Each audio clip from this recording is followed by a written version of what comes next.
All right, so magandang gabi po, teachers. So, it's another session for tonight and I welcome you all para sa ating session 7. Okay? So, I just hope na ready na po tayo, no? Given the fact that we only have 23 days before po yung ating board examination. All right? So, of course, dapat lahat po ng areas, meron at least, no? Alam po natin yung mga basics or yung mga fundamentals. Okay?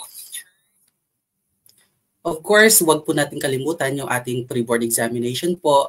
That would be on March 16, 2025. So I just hope na marami po yung magpa-participate. Okay? This is 100% free. Wala po kayong babayaran. Of course, yung ating final coaching right after po ng ating pre-board examination. So that would be on March 17 to 19. So tatlong araw po yan. Yan po ang ating final coaching. So same din po no sa ating pre-board examination. That's 100% free. Okay?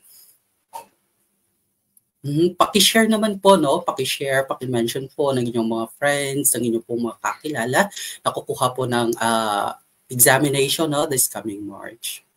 Right? Of course, tonight, yung gagawin po natin ay magkakaroon po tayo ng fast discussions lamang, okay? Yung focus ng areas po natin ay walang iba po kundi yung plumbing, your carpentry po, at saka masonry, okay? Yung previous po na discussion natin ay nag-deal po tayo no, ng electricity, electronics, at saka yung ating refrigeration and air conditioning, okay? Lahat po yan ay under po ng ating industrial arts or yung tinatawag natin na IA, okay? So teachers, buckle up. Okay, magkakaroon po tayo ng comprehensive discussions and of course, 30 items, no? Yan po yung ating i-rationalize and I just hope na magiging successful po yung ating sessions tonight. Okay, please tag your friends, paki-share po ng ating video para mas marami po tayo matulungan. Okay? So without further ado, let's start. Let's begin with item number 1. Item number 1 here. A homeowner complains that their house is not getting a sufficient amount of water. As a plumber, what should you check first? Okay, ano po ba yung unang-una na i-check natin as a plumber? Is that A, the quality of pipes, letter B, the main water supply system, letter C, the placement of the fixtures, or letter D, the water heater? Ano po yung tamang sagot? Okay, we're talking about here, yung homeowner natin, okay, nagko-complain po siya na yung house po mismo nila, yung household nila is not getting a sufficient amount of water, okay? So, as a plumber, okay, ano po yung unang i-check mo? Is that A, yung quality of the pipes? Letter B, the main water supply system? Letter C, the placement of the fixtures? O letter D, the water heater? Ano po yung tamang sagot? Pakilapag po sa ating comment section, ano po yung tamang sagot for item number 1?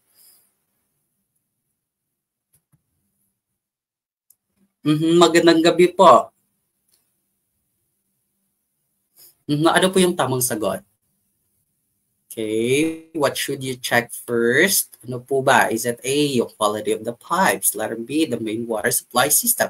Letter D, the placement of the fixtures? O letter D, the water heater? Ano po yung tamang sagot? So let's reveal ang tamang sagot po for item number 1. Ay walang iba kundi yung letter B. Okay, magpugay po lahat na nasagot ng letter B. Okay, tandaan po kapag we're talking about here, kapag yung certain household is not getting a sufficient amount of water, so the first thing na kinakailangan pong gawin ng ating plumber is to check the main water supply system. Okay, tandaan po, the first step in troubleshooting low water supply is to check yung main water supply system natin, no, because it affects the entire house. Okay, tandaan po, no, yung mga issues natin, no, katulad ng closed or partially shut valve, a leak in the main line, or even po yung mga problem, no, with the municipal supply could be the cause. Tandaan po, once we identified the root of the problem, of the source, nag-i-ensure po yan ng effective solution. Okay, what about the rest of our options here? Yung letter A po natin,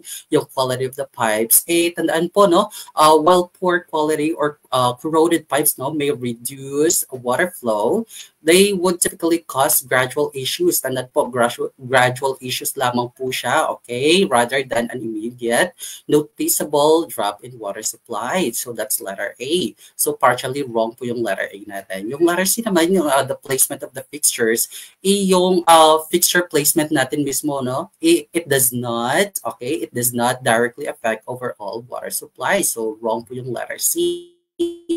What about here? Yung letter D natin, yung water heater natin. Tandaan po, yung water heater natin, it only affects, no, yung ating hot water, di ba? Affects only hot water and of course, not the entire water supply. So the best option here for item number 1 ay walang iba kundi yung letter A. Again, letter A po yung tamang sagot, the main water supply. Letter B, okay? Letter B rather, letter B po yung tamang sagot, the main water supply system. Okay? Magpugay po lahat na nasagot ng letter B. We go to item number 2. During an inspection, you notice that wastewater is flowing back. Tandaan po, flowing back, nagpo-flow back, di ba? Bumabalik po yung mga wastewater into a residential water system. What plumbing device should be installed to prevent this? Okay, ano po yung kinakailangan natin na i-install, no, para ma-prevent po yung wastewater natin from flowing back? Is it A, septic tank, letter B, check valve, letter C, sewer line, o letter D, fixture? Ano po yung tamang sagot? Pakilapag po sa ating comment section, ano po yung tamang sagot for item number 2.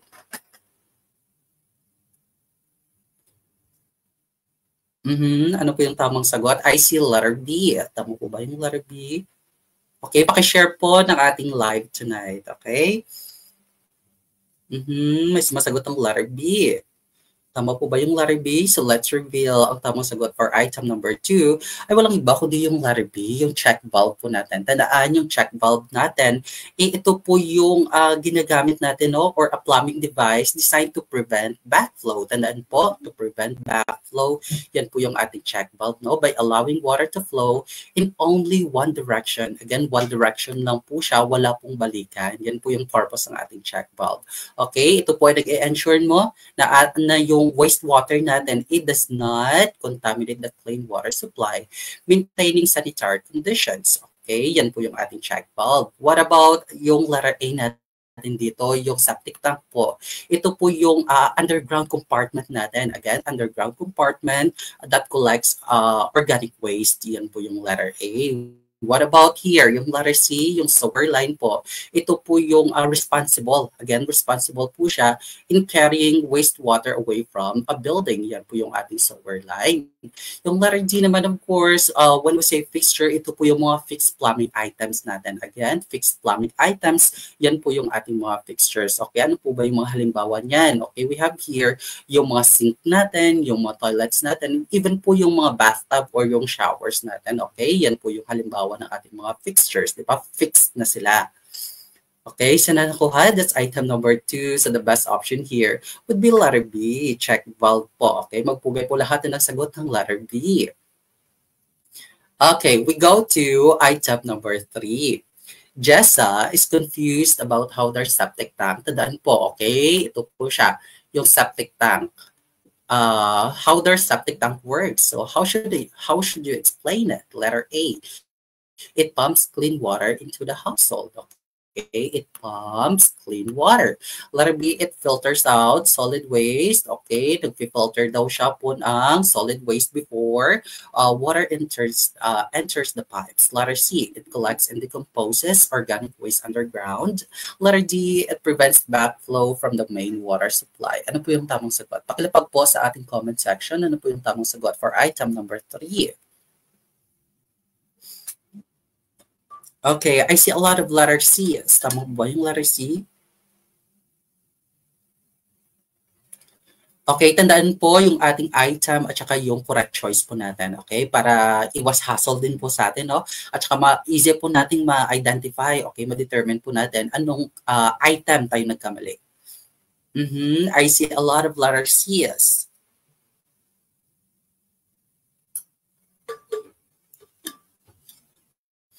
Alright, so tama po ba yung letter C? Tama po ba yan? Sure na ba? Okay, so let's reveal ang tamang sagot for item number 3 ay walang iba kundi yung letter C, of course. Okay, as what I have mentioned kanina, ito po yung ang purpose po ng ating septic tank is to collect, di ba, and decompose organic waste underground. Tandaan po, septic tank, ito po yung system natin, no, that collects wastewater from a household and allows solid waste to settle at the bottom, okay, where bacteria break it down. So that's our letter C, okay? Yung letter A po natin dito, we're talking about here, septic tank. So, hindi po siya, okay? Hindi po yung applicable, yung pumping of clean water. Hindi po yan purpose ng ating septic tank. What about yung letter B? It filters out solid waste. Of course, hindi naman po nag-filter, di ba, yung ating septic tank. Kaya ACAS din po yung letter B natin. What about yung letter D? It prevents backflow. Okay, as what I mentioned kanina, yung purpose po nito, the function kung saan po nagpe-prevent ng backflow, yan po yung function ng ating check valve. Again, prevents backflow, yan po yung ating check valve. Okay, so wrong din po yung letter D. Alright, so we're talking about septic tank. So the best option here would be letter C. Okay, it collects and decomposes organic waste underground. Yes, magpugay po lahat na nagsagot ng letter C. We go to item number 4.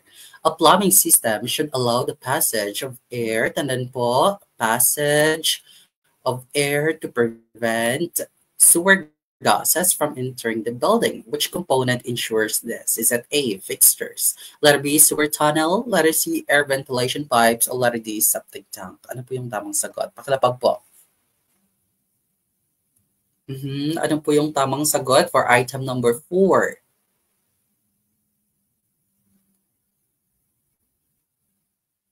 Okay, I see letter C. Tama po ba yung letter C? Meron ding letter B. Tama po ba yan?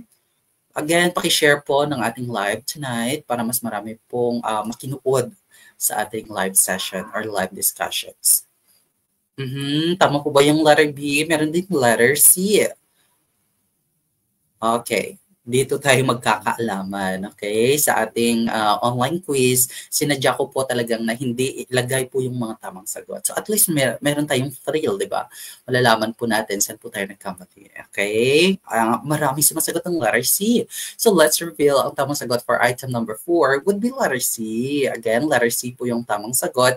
Yung air ventilation pipes natin, okay? Ito din po yung tinatawag natin, no? Na vent pipes. Again, vent pipes po yung other term ng ating air ventilation pipes. Okay? Yung purpose po niya or yung function niya, it allows air to circulate, di ba? Through the plumbing system, preventing sewer gases from backing up into the building. Okay? Tandaan po, they also help maintain proper drainage by equalizing pressure in the pipe. So, tandaan po natin, kapag wala po tayong vent pipes na ginapit, yung negative pressure, okay, could slow drainage or cause siphonning, di ba? Leading to foul odors and even po yung tinatawag natin na potential health hazards. Ano po ba yung itsura ng ating vent pipes? Ito po siya. Okay?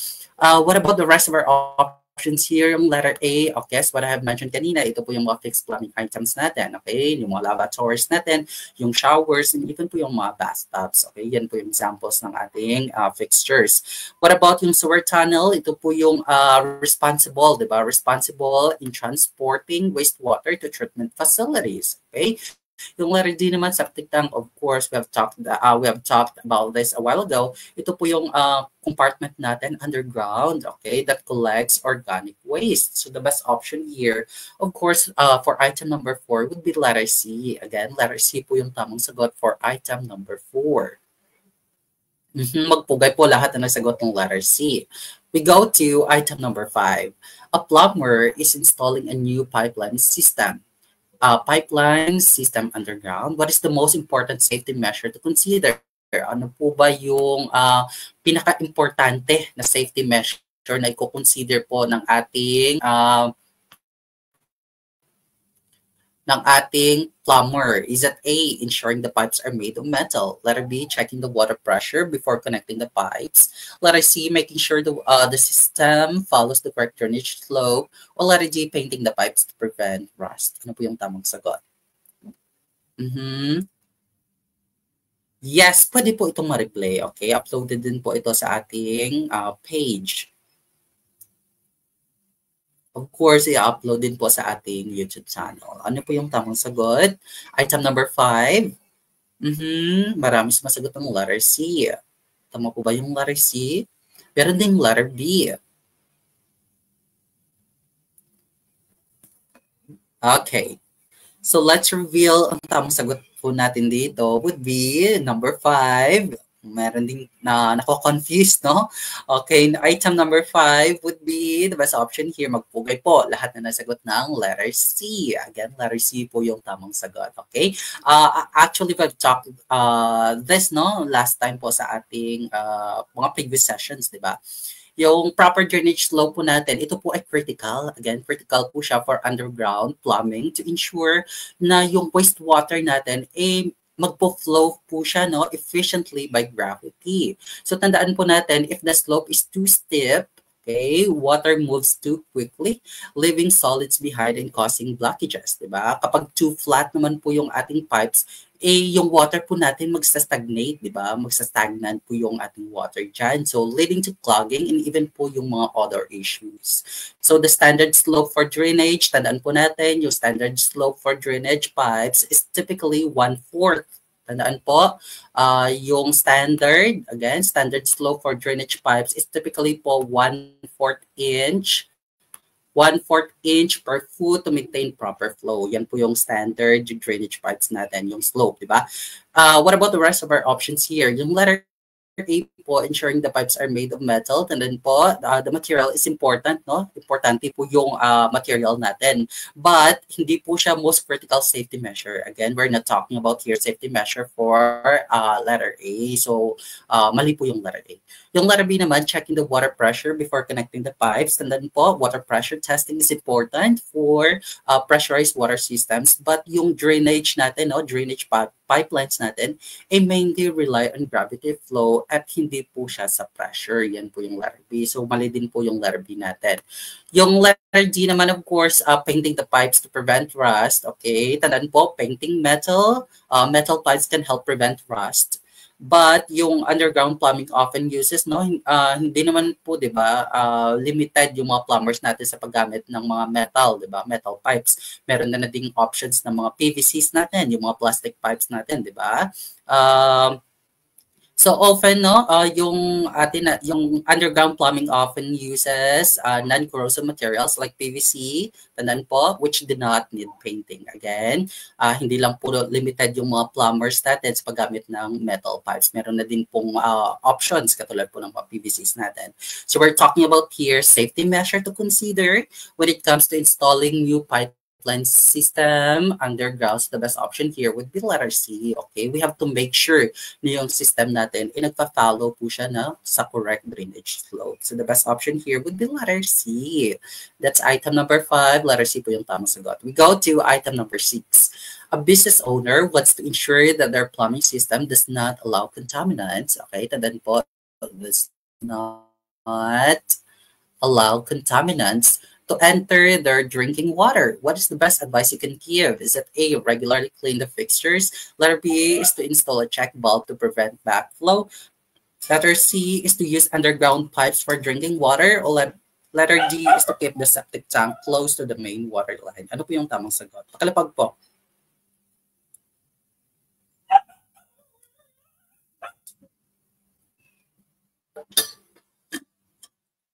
Item number 6, ano po yung tamang sagot? Pakilapag po sa ating comment section. Parang sumasagot ng letter A. Tama po ba yung letter A? Regularly clean the fixtures? We've talked this a while ago, okay? Okay, it does not allow contaminants to enter drinking water, di ba? Nagkakaroon po ng backflow, di ba? So ano po yung gagawin para maiwasan po natin yung tinatawag na backflow? Merong letter A. Tama po ba yung letter A? Again, okay. They want to ensure that their plumbing system does not allow contaminants to enter their drinking water. Okay, merong letter A. Ang daming letter A. Meron ding letter B. Okay, magpugay po lahat na nasagot ng letter. Letter B. Again, letter B po yung tamang sagot. Okay, tandaan po, once nagkakaroon po kasi ng backflow, ang laki po kasi ng chance na mako-contaminate po yung mga water supplies natin. Okay, so that's dyan na po mapapasok yung pagkakaroon or pag-i-install po natin ng mga check valves natin to prevent backflow. Tandaan, yung letter B natin dito, again, we're talking about here yung check valve, diba? To prevent backflow. Tandaan po, yung backflow natin ay nag-occur po siya no, when water flows in the opposite direction, potentially allowing contaminants. Tandaan po, ina-allow po niya yung contaminants to enter the drinking water supply. So tandaan po, yung check valve natin, siya po yung responsible. Again, responsible po siya to prevent backflow by ensuring that water only moves in one direction. Again, one direction lang po yung pag-flow ng water once we have this check valve, all right? Safeguarding the system from contamination. Okay, that's letter B. What about yung letter A natin dito? Regularly clean the fixtures. Of course, tandaan po natin, while cleaning is good for hygiene, okay, it does not prevent contamination within the plumbing system itself. Okay, yan po yung letter A. Yung letter C naman po, use underground pipes for drinking water. Tandaan po, underground pipes natin can still be vulnerable no, for leaks and contamination if not properly maintained or if backflow occurs. Yan po yung letter C. What about yung letter D? Keep the septic tank close to the main water line. Ito po ay nag-increase no, the risk of contamination rather than preventing it. Okay, as any leaks or failures could affect the water supply. So of course, we're talking about here preventing or does not allow contaminants to enter drinking water or water supplies. The best option here would be letter B. We have to install a check valve to prevent backflow. Okay, letter B po yung tamang sagot. We go to item number 7. A local government is planning to improve its sewer system. What is the primary function? Tanan po yung primary function ng ating sewer. Okay, again, we've talked to this a while ago. Letter A, to store excess rainwater. Letter B, to carry waste materials to a treatment facility. Letter C, to distribute clean water to households. Letter D, to filter contaminants before reaching the drainage. Ano po yung tamang sagot? For item number 7, pakilapag po sa ating comment section. Ano po yung tamang sagot? Item number 7. Ano po yung tamang sagot?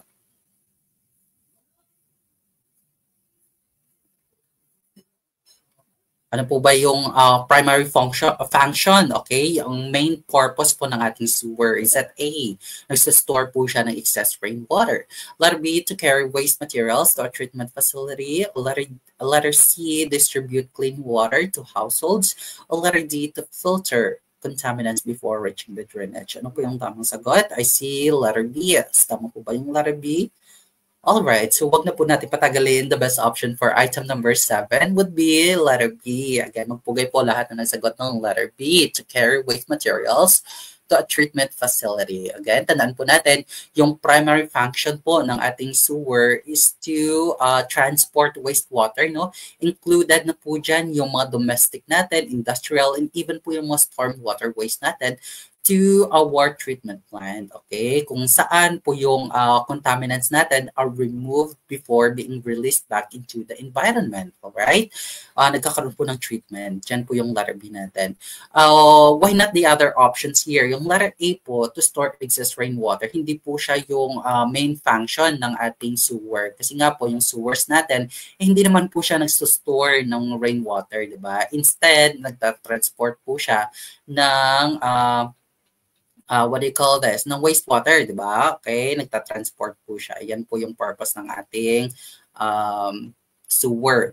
What about yung letter C, to distribute clean water to households? Of course, ito po ay nagde-describe no ng function ng ating water supply system. Hindi po siya yung sewer system natin. Yung letter D naman, to filter contaminants. Of course, hindi rin siya yung purpose ng ating sewer. Tandaan po natin, while treatment plants filter contaminants po, yung sewer system natin, sewer system itself is only responsible, again, only limited lamang po siya in transporting wastewater, not treating it. Okay, sana nakuha. That's the main purpose po ng ating sewer. So the best option here would be letter B. Again, letter B po yung tamang sagot for item number 7. Okay?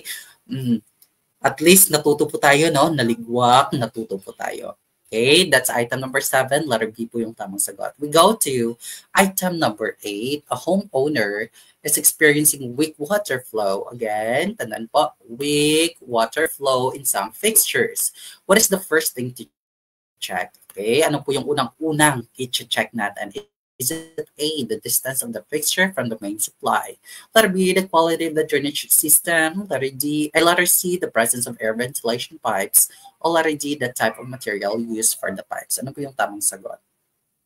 Item number 8, ano po yung tamang sagot? Is it A, B, C, or D? Pakilapag po sa ating comment section. What is the best choice here? Item number 8. Yung homeowner natin, nakaka-experience po siya ng weak water flow, okay, in some of our fixtures. Okay, tandaan po again, yung fixtures po natin, kung may mga fixed plumbing items natin, no, katulad po ng mga water closets natin, yung shower, yung bathtub natin, and even po yung mga lavatories, yan po yung mga fixtures. Ang daming sumasagot ng letter A. Tama po ba yung letter A? Okay, wag na po natin patagalin. The best option for item number 8 ay walang iba kundi yung letter A. Again, letter A po yung tamang sagot.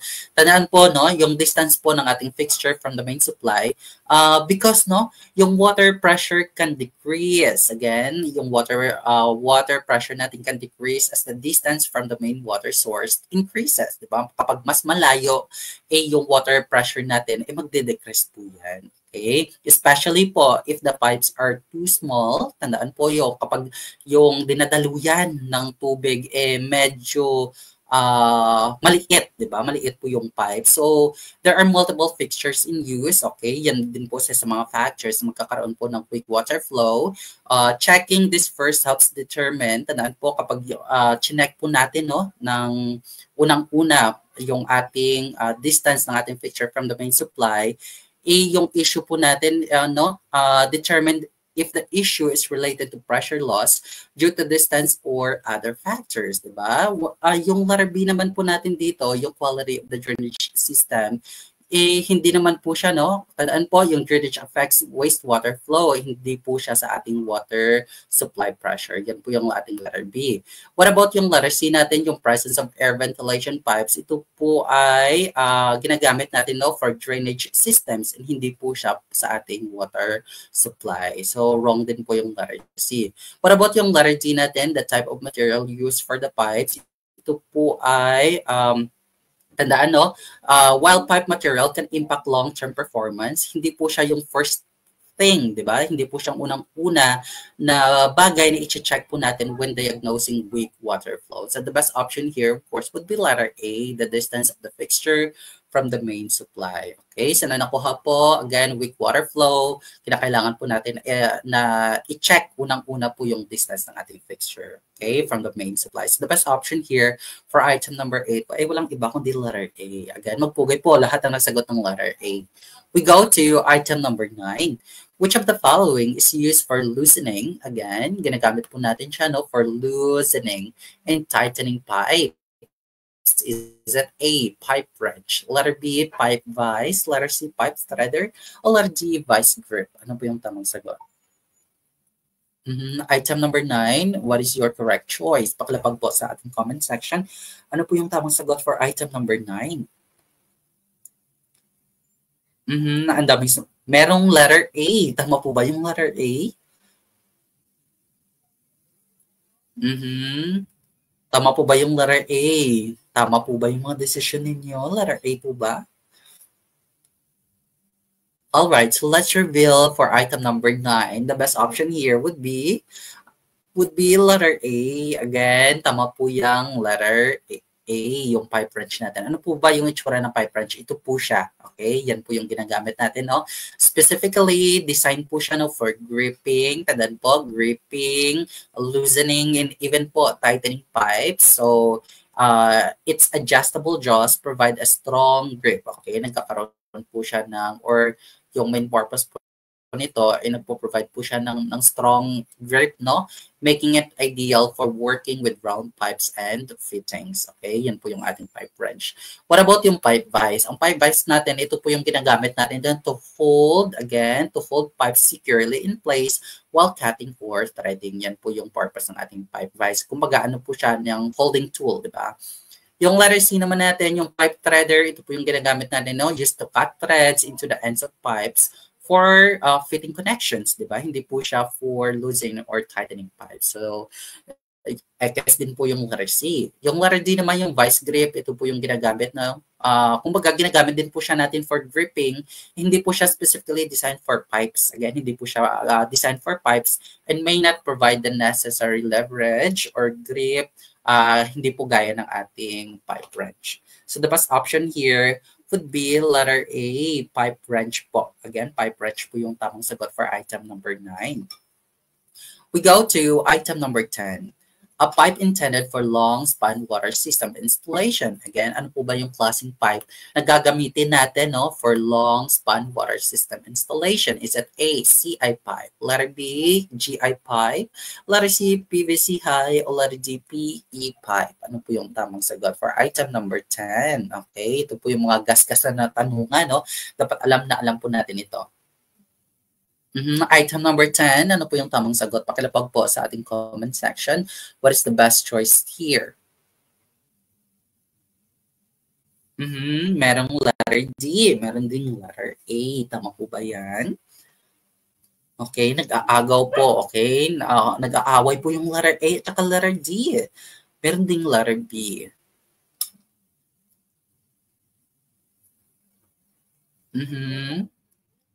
Tama po ba yan? Tama po ba yung letter A? Tama po ba yung letter D?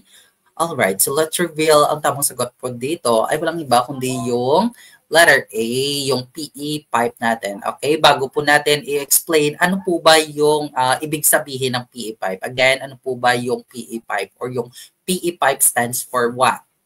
Pakilapag po sa ating comment section ano po yung ibig sabihin ng PE pipe. Sino pong makakapagbigay? Ano po yung ibig sabihin ng PE pipe?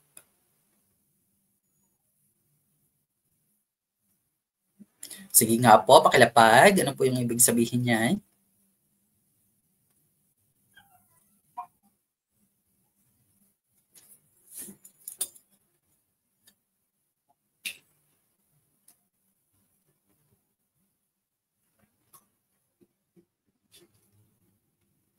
Okay, meron tayo dito, no?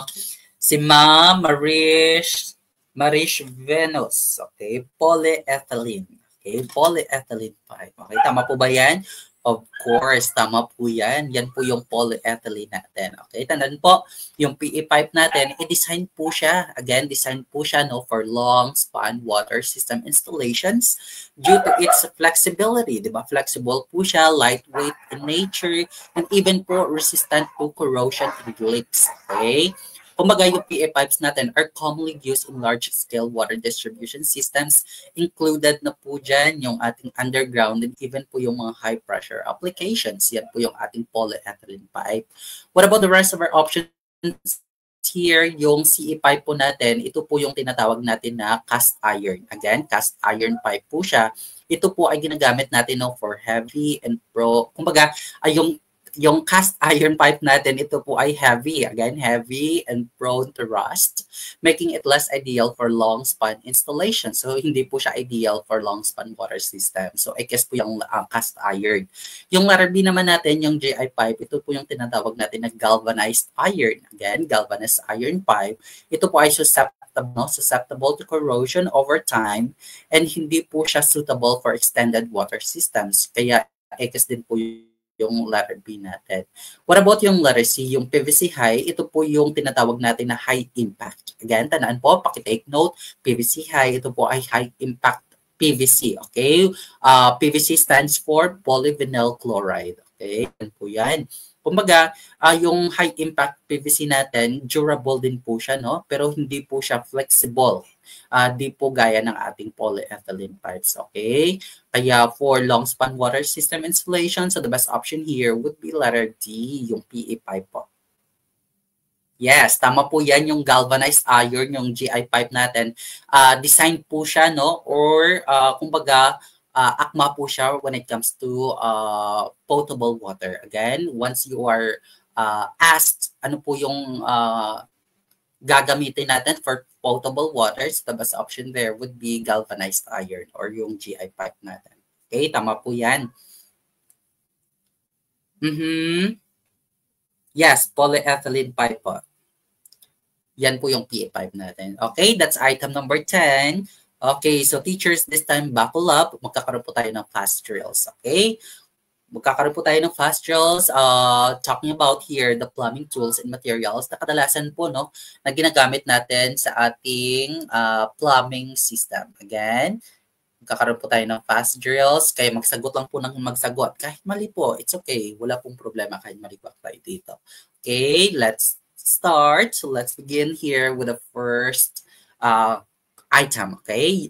It is used for loosening and tightening pipes. Again, used for loosening and tightening pipes. Ano po yung ginagamit natin, no? When it comes to loosening and tightening pipes, ano po ito? Okay, ano po ba ito? Ito po ay tinatawag natin na pipe wrench. Again, tanan po, paki-screenshot, ito po ay pipe wrench. Next one here, used in making teeth on pipes. Again, making teeth on pipes, ito po ay, ano po yung illustration natin dito? Ito po ay ang tinatawag natin na, sige, pakilapag po, kahit ligbak, it's okay. Ito po ay yung pipe threader. Again, pipe threader, yan po yung ginagamit natin, no, to creating teeth on pipes. Okay, next one here. Used in holding pipes for cutting and threading. Okay, ito po ay holding tool, di ba? Holding tool, holding pipes for cutting and threading. Ito po siya ay, pakilapag po, ito po ay pipe vise. Again, pipe vise po siya. Next one here, tightens or loosens hexagonal fittings. Okay, ginagamit po siya natin, no, when it comes to tightening or loosening hexagonal fittings. Tandaan po, hexagonal. Ito po ay tinatawag natin na, pakilapag po, ito po ay adjustable wrench. Again, adjustable wrench po siya. Next one here, temporarily hold objects. Okay, temporarily, ginagamit po natin siya, no, in holding our objects. Ito po yung tinatawag natin na vice grip. Again, vice grip po siya. Temporarily hold objects. Medyo nabubulol na po ako. Ito po yung tinatawag natin na vice grip. Next one here, cut metal pipes and fittings. Okay, ito po yung ginagamit natin. Again, a kind of saw, di ba? A kind of saw na ginagamit natin, no, to cut metal pipes. Again, metal pipes and fittings. Ito po ay yung hacksaw. Again, hacksaw po yung tamang sagot. Next one here, used for creating watertight seal. Again, creating watertight seal on threaded pipe connections. Ano po ito? Ano po ba ito? Yung illustration natin, ito po yung tinatawag natin na Teflon tape. Again, Teflon tape.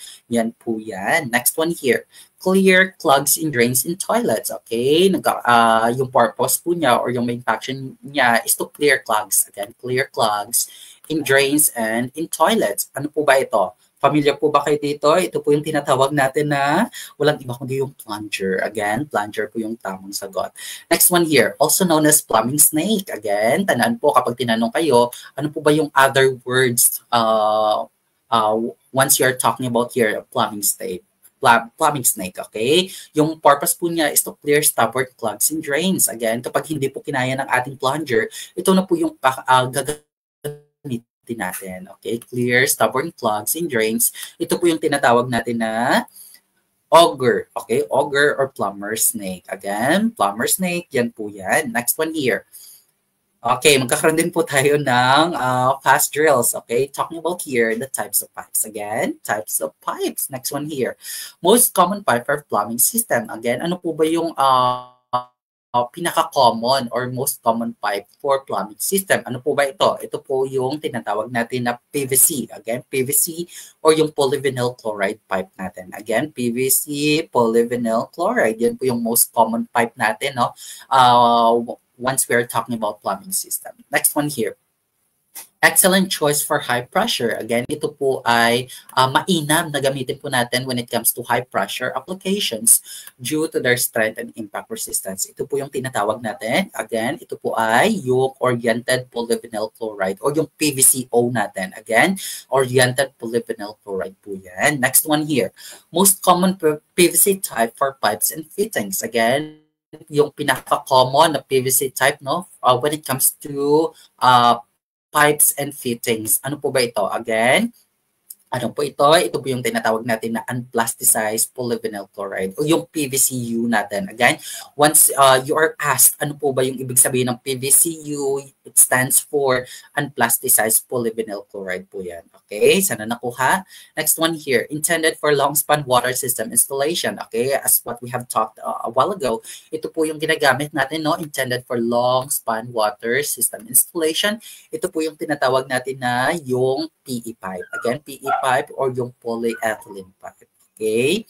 Next one here, used for potable water supply. Okay, may nag-mention po nito kanina, no? Ito po yung ginagamit natin no, for potable water. Again, for potable water supply, ito po yung galvanized iron. Again, yung GI pipe natin mismo, no? Galvanized iron pipe po yan. Next one here, used in hot and cold water supply system. Again, hot and cold water supply system. Ano po ito? Hot and cold. Again, once, ito po yung pinaka-keywords natin. No? Kapag nakita po natin sa katanong, ano po bang klaseng pipe yung ginagamit natin when it comes to hot and cold applications? The best option here, or yung tamang sagot po dito, ay walang iba, kundi yung chlorinated. Again, chlorinated PVC or yung polyvinyl chloride natin. Again, hot and cold, yan po yung chlorinated PVC. Okay, so na nakuha. Okay, yan po yung ating fast drills. Okay, we go to item number 11. Ito po ay under na ng ating carpentry. Again, number 11, carpentry na po ito. Okay, sige, sagot lang po. Kahit maligwak po tayo dito, wala pong problema. Okay, we go to item number 11. While cutting a piece of wood, while cutting a piece of wood using a circular saw, you notice that the blade guard is stuck. Okay, na-stuck po yung blade guard natin. What should you do? Is it A, continue cutting carefully to avoid accidents? Letter B is to stop using the saw and fix or replace the blade guard before continuing. Letter C, use another power tool without checking its condition. Or letter D is to ask a co-worker to hold the guard in place while cutting. Ano po yung tamang sagot? Item number 11, ano po yung tamang sagot? Ang daming sumasagot ng letter B. Tama po ba yung letter B? Again, paki-share po ng ating live. So at least marami po tayong matutulungan po, no? Kahit libre po ito, no? For as preparation po para sa ating board examination. Okay, ano po yung dapat natin gawin, no? When we notice na yung blade guard po ay na-stuck, is that A, to continue cutting carefully to avoid accidents. Okay, magko-continue ka po sa ginagawa mo, but doing it carefully. Yung letter B natin, stop using the saw and fix or replace the blade guard before continuing. Letter C, use another power tool. Or letter D is to ask your co-worker to hold the guard in place while cutting. Okay? Ano po yung tamang sagot? Huwag na po natin patagalin. The best option here, of course, would be letter B. Tandaan po, yung stock blade natin or yung stock again, nagpo-post po siya ng serious safety risk. Kumbaga yung guard po natin dyan, okay, tandaan po, yung guard po natin dito is designed po siya, no, to protect the user from accidental contact with the spinning blade. Okay, kumbaga it acts as a protection device, di ba? O yung covering natin, yan po yung guard.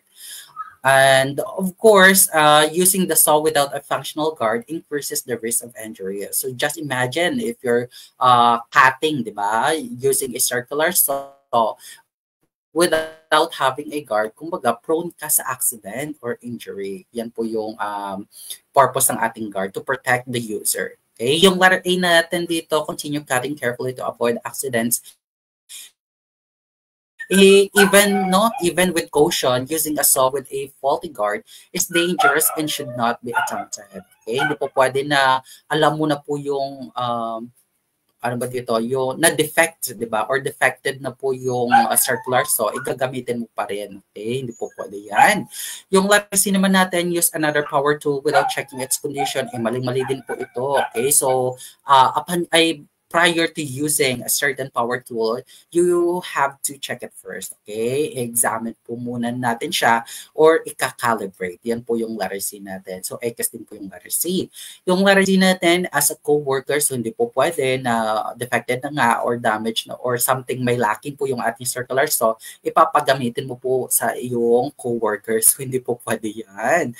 So, the best option here, of course, for item number 11, so the best option here would be letter B. Okay? You have to stop first. Okay? And of course, kailangan na i-fix po muna natin or replace po yung playing card bago po tayo mag-continue sa ating ginagawa. Yan po yung item number 11. The best option here would be letter B. We go to item number 12. You're installing a wooden frame and you notice that one side is slightly uneven. Okay? Uneven po yung one side. What is the best way to correct this? Is that A, ignore the misalignment since it is barely noticeable? Okay, the letter B, use a level and adjust the frame before securing it. Letter C, secure it as it is and fix it later with additional nails. Or letter D, apply force to bend the wood into place. Ano po yung tamang sagot? Item number 12, ano po yung tamang sagot? Pakilapag po sa ating comment section. Ano po yung best choice natin for item number 12? So let's reveal for item number 12. The best option here, of course, would be magpugay po lahat na nagsagot ng letter B. Again, letter B po yung tamang sagot natin. Tandaan po yung proper alignment natin, no? Before securing the frame, nagpe-prevent po siya ng structural issues. And even po, no, nag-i-ensure po siya ng professional finish, di ba? Yung level natin, it helps, no, confirm that the frame is straight. Okay, yan po yung ginagamit natin, no? To determine the straightness, di ba? Ng ating wood or yung frame na ginagawa natin, di ba? Nagre-reduce po siya, no, ng need for corrections later. Okay? Kumbaga may pagka-proactive ka dito. Okay? Once na na-notice mo na slightly uneven po yung ginagawa mo, so of course, you have to correct that using your level. Yan po yung letter B. So yung letter A naman natin, tandaan po, ignore, negative po ito, no? Kaya we have to eliminate this one, yung letter A. Yung letter C naman is secure it as it is and fix later with additional nails. Tandaan po, fixing it later may be difficult, di ba? And could compromise the frame's stability. Yan po yung letter C. So I guess din po yung letter C natin dito. So habang mas maaga, 'di ba? Mas maaga dapat agapan na po natin. Yan po yung ibig sabihin natin dito. Yung letter D naman, apply force to bend the wood into place. Tandaan po, forcing the wood can cause damage. Tandaan po, once naglagay po tayo ng maraming force po dyan, no? Kumbaga, it will tend, yung wood po natin, it can cause damage or create stress points, di ba? Leading to warping or even po yung tinatawag natin na breakage. Yan po yung letter D. So, ACAS din po yung letter D natin dito. So, the best option here, slightly uneven to determine the straightness of our wooden frame. So, the best option here would be letter B. Letter B po yung tamang sagot. Yes, tama po. March na po bukas. Okay? So, dapat mas maigi po. I-master na po natin, no? Lahat ng fundamentals, lahat po ng areas ng ating major chef. Kabahan po tayo sa major chef. Okay?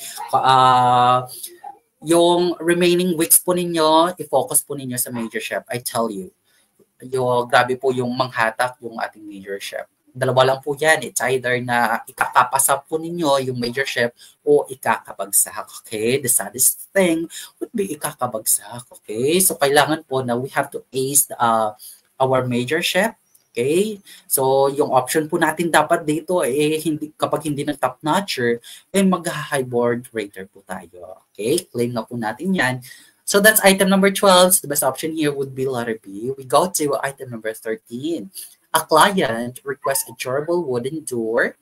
Tanan po, durable wooden door for exterior. Again, exterior, once we're talking about exterior, it means we're referring to outside, diba? Sa labas. Which type of wood is best option? Is it A, pine, letter B, oak, letter C, plywood, o letter D, MDF, or yung medium density fiberboard natin? Ano po yung tamang sagot? Ano po yung tamang sagot for item number 13?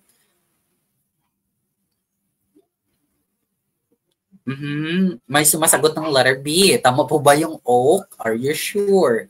Tama po ba yung letter B?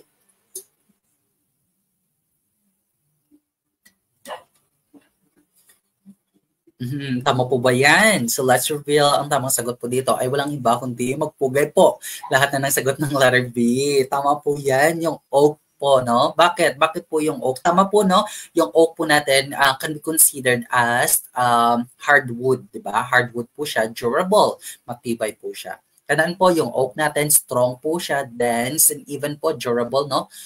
Durable hardwood that can withstand outdoor conditions, including po yung moisture, yung temperature changes, and even po yung physical impact.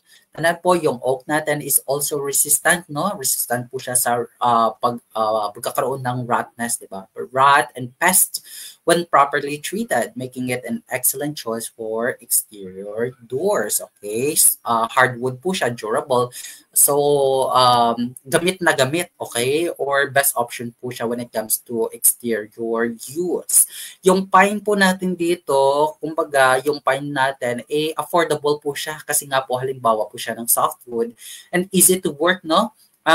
Kumbaga, again, as what I have mentioned, yung pine natin is a softwood that is prone to dents and damage. Again, kasi nga po, inexpensive siya. At saka, medyo pagka-soft po, no? Kapag yung ating, we're talking about softwood.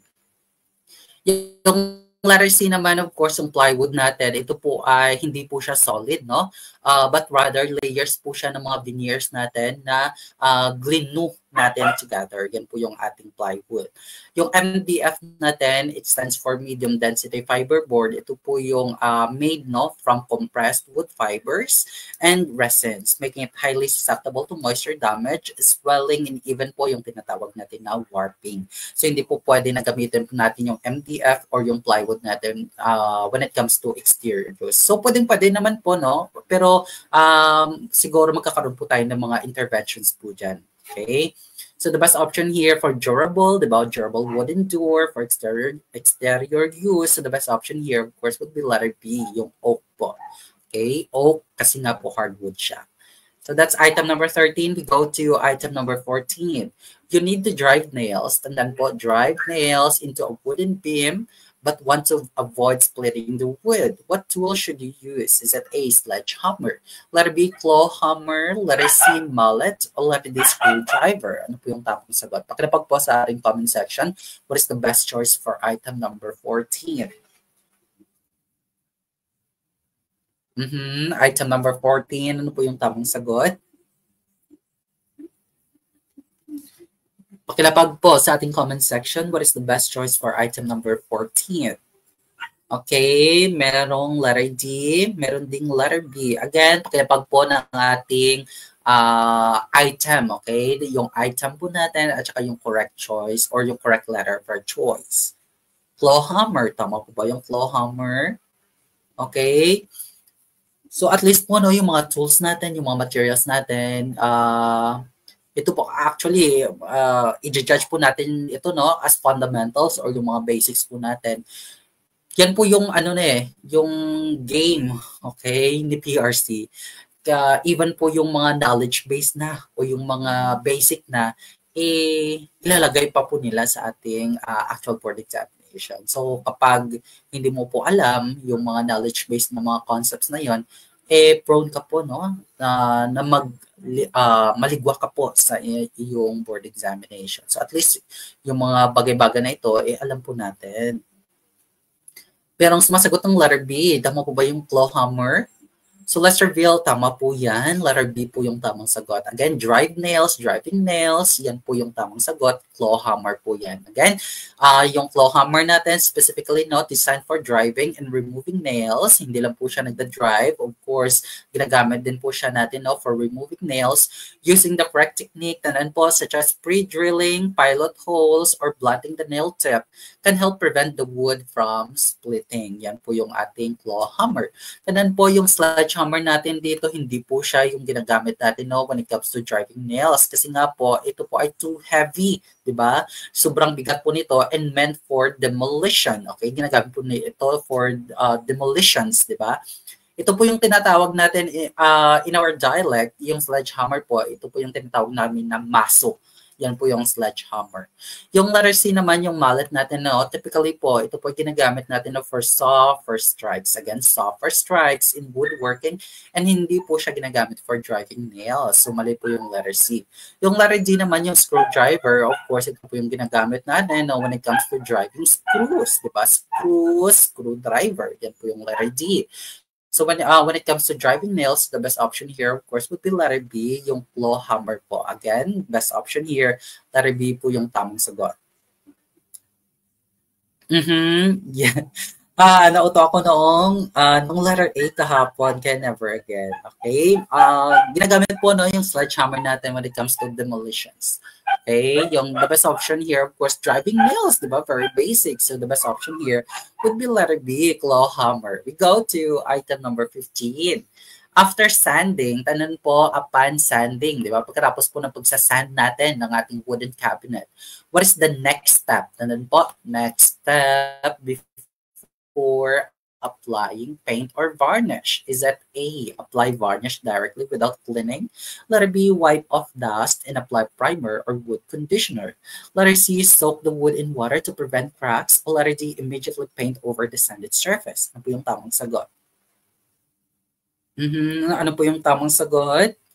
Item number 15. What is your best choice? Maraming sumasagot ng letter B. Tama po ba yung letter B? 15, letter B. Okay, let's reveal ang tamang sagot po dito. For item number 15, magpugay po lahat na nagsagot ng letter B. Again, we have to wipe off no, yung mga dust and apply primer or wood conditioner. Okay, bakit? Bakit po? Tandaan po kapag once we remove yung mga dust natin, okay, kasi nga po nag-stand tayo, di ba? More on finishing na po tayo dito.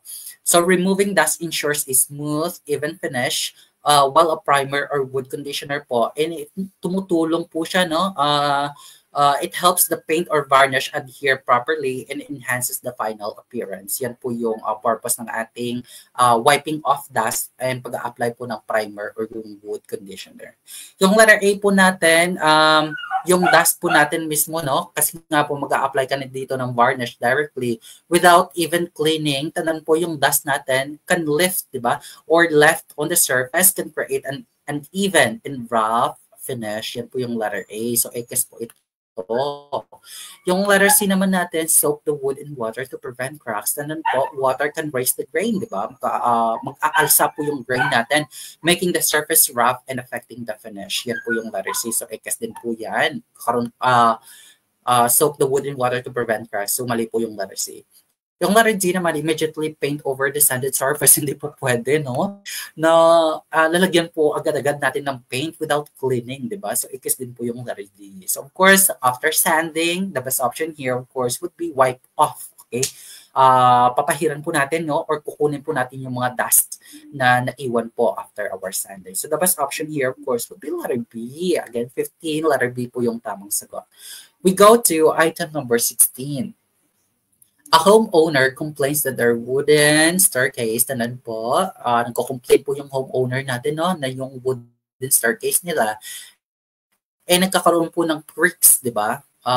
When stepped on. Okay, what is the best solution? Is it A, ignore it, as creaking is normal for wood? Letter B, reinforce the steps by tightening screws and adding support brackets. Letter C, apply glue between the steps and the risers without checking for other issues. Letter D, replace the entire staircase immediately. Ano po yung tamang sagot? Sumasagot ng letter B is, tama po ba yung letter B? Okay. Tama po ba yung letter B? All right, so let's reveal. Wag na po natin patagalin. The best option for item number 16. Ay, walang iba kundi yung letter B. Okay, binabaha po tayo ng letter B tonight. Okay, letter B po yung tamang sagot. We have to reinforce, di ba? The steps by tightening screws and adding support brackets. Tandaan po, yung creaking natin, often po caused po siya by loose connections between threads and risers. Securing them properly can reduce or eliminate the noise without requiring major repairs. Okay? Ita-tighten lang po natin yung screws. Okay? Medyo nag-loose po kasi yung screws kaya nagkakaroon po ng creaks, di ba? Yung letter A natin, ignore it. Of course, negative po siya. So, ACAS din po ito. Okay? Once may nabasa po kayo, we're talking about here yung positive side. So, i-eliminate po natin yung mga negas or negatives, di ba? Yan po yung letter A. Yung letter C naman natin, apply glue between the steps and the risers without checking for other issues. Of course, yung glue alone, hindi po siya reliable fixed. Okay? Kumbaga yung problem may due to missing screws, gaps, or even po yung tinatawag natin na structural weakness. So, yung ACAS din po yung letter C natin dito. Yung letter G naman, replace the entire staircase immediately. Okay, again, replace the entire staircase immediately. Hindi naman po pwede na nagkaroon ng freaks, di ba? I-replace mo na po agad-agad yung entire staircase. Okay, medyo costly po yan. Okay, yung letter G. So, hindi po yan yung best option natin dito. Okay, so the best option for item number 16 would be letter A. We have to reinforce the steps, okay, by tightening screws. Yan po yung tamang sagot. We go to item number 17. You need to cut a precise straight line. Again, cut a precise straight line on a plywood sheet. What tool should you use? Is that A, handsaw, letter B, jigsaw, letter C, circular saw with a guide, letter D, chisel? Ano po yung tamang sagot? Item number 17, pakilabag po sa ating comment section. What is the best choice here? Ano po yung tamang sagot? Merong letter A. Tama po ba yung letter A? Pakilapag po. A. Tama po ba yung handsaw? You have to cut precise straight line. Okay? Precise. Again. Ano po ba yung gagamitin natin when it comes to cutting? Okay? Or pagka-cut po natin sa ating wood to have a straight line. Ano po yung tamang sagot? Handsaw po ba? Are you sure handsaw? Tama po ba yung letter B, jigsaw, o yung letter C natin, o yung circular saw with a guide? Again, precise or accurate. Again, we're talking about precise or accurate here. Ano po yung tamang sagot? Okay. Lalamunin na po kayo, yung sagot po ay nasa stem na po mismo ng ating tanong. Ano po yung tamang sagot for item number 17? Let's reveal po. Okay, wag na po natin patagalin. The best option here would be letter C. Again, letter C po yung tamang sagot. Again, precise po, di ba? We're talking about precise or accurate line. So, of course, kinakailangan na may guide po tayo, di ba? So, yung tamang sagot po dito is letter C, circular saw with the guide. Tandaan po yung circular saw natin. Ito po yung once we are using this with a straight edge guide, tandaan po, ito po ay nag-ensure ng clean and precise straight cuts on plywood sheets. Kumbaga, yung setup na ito ay nagpo-provide po ng accuracy and efficiency, especially once we are talking about long cuts. Kaya po, best option po natin yung letter C. Yung handsaw po natin, tanan po, ito po yung ginagamit natin. Of course, ginagamit natin siya for cutting, di ba? Cutting wood. But, mahirap po talaga, no? Difficult po siya, no? To achieve a perfectly straight and precise line on large plywood sheets, okay? Kapag medyo large po or wide po yung plywood natin, medyo tagilid po yung handsaw natin dyan. Yung letter B naman natin, yung jigsaw po, ito po yung ginagamit natin for cutting, or better po siya once we're using that for creating curve or intricate cuts, okay? Rather than long or straight cuts, yan po yung jigsaw. Yung letter D naman natin dito, yung chisel, ito po yung ginagamit natin for carving, di ba? Carving or shaping wood. Hindi po siya cutting, di ba? Cutting a precise straight line. So, yung best option po natin dito, we're talking about preciseness, yung accurateness dito, of course, yung letter C po, circular saw with a guide. Okay, ano po yung tamang sagot? The best option here, of course, item number 17, letter C po yung tamang sagot. Okay, maglingwak-yahay po kayo dyan, okay? Letter C po yung tamang sagot. Item number 18, when installing a wooden floor in a humid environment, okay, we have to install, no? Mag-i-install daw tayo.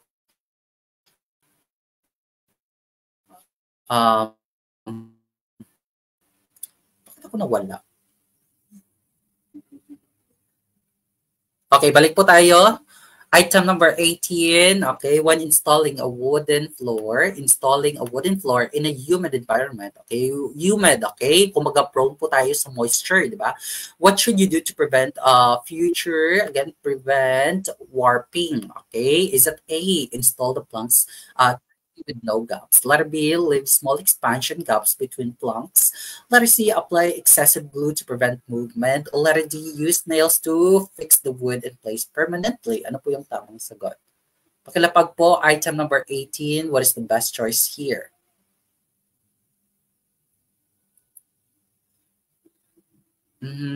Bakit nag-red po yung aking screen? Okay, pakilapag po sa ating comment section, what is the best choice here for item number 18?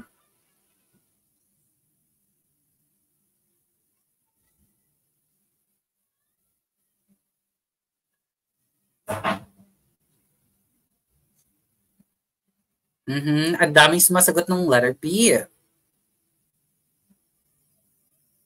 Tama po ba yung letter B? We have to leave small expansion gaps between planks. Tama po ba yan?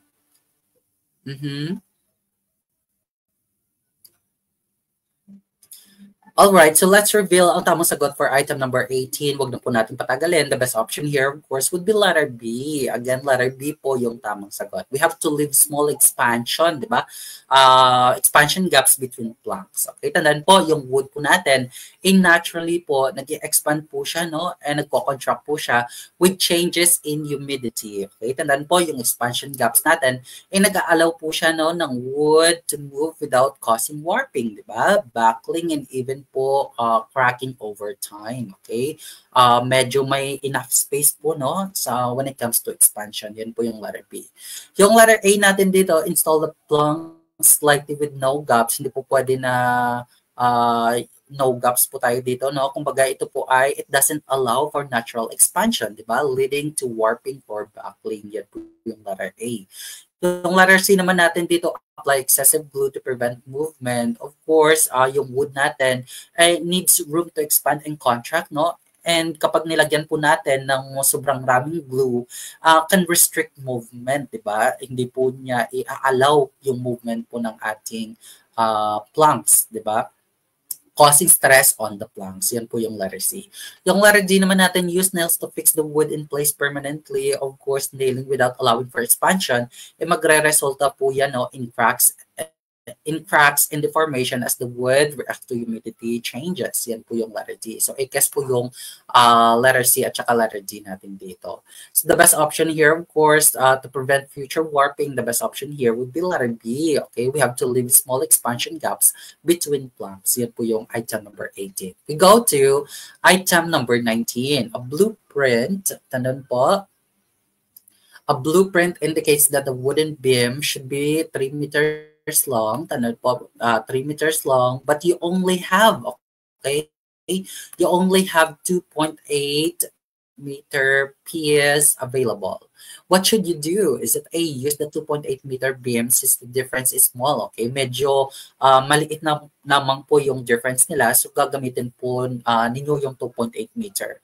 Letter B, splice two shorter pieces together without reinforcement. Letter C, find or order the correct length of wood to match the blueprint.